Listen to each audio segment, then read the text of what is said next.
Africa is home to some crazy fruits like this one, the giant yellow mulberry.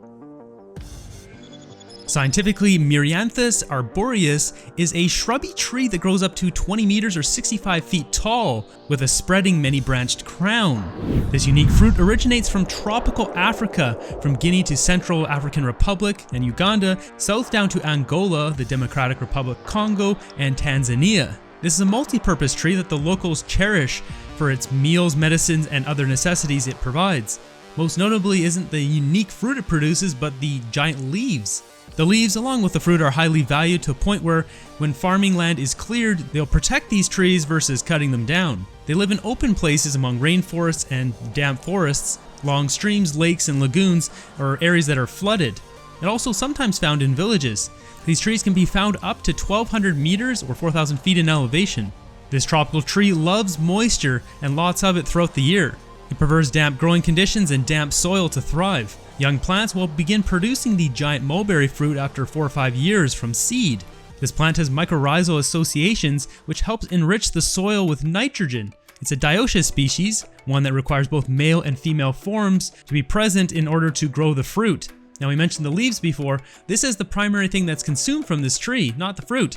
The leaves, when young, are cooked and commonly consumed in a vegetable soup, which is highly desired by the locals.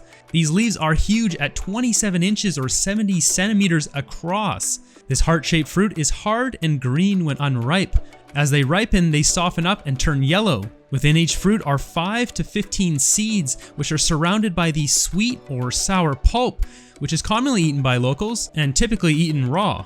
So depending on the ripeness of this fruit, you're either going to get sweet or sour or some sort of mix of the two. The fruit is about the size of the palm of your hand. So about the size of an orange, maybe a little bit bigger. Inside the fruit, which we don't have footage of, is yellowish with a whiter core.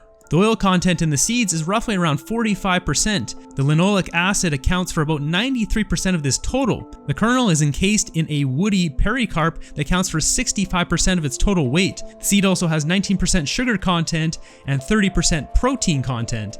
The protein contains an abnormally high amount of cysteine, which could be beneficial to people who have a chronic lack of sulfur-containing amino acids.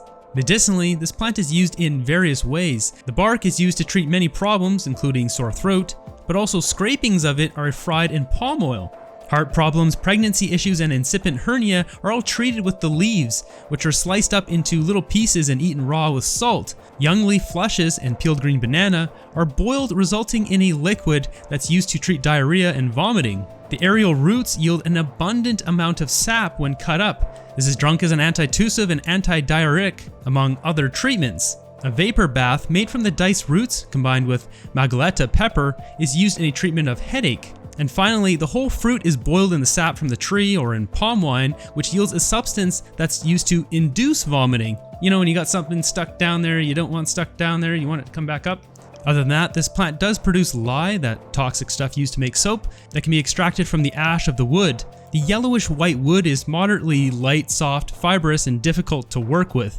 It is used to make domestic utensils though. So what do you think, giant yellow mulberry? Add this one to the bucket list. Be sure to subscribe. Until next one, have a great day.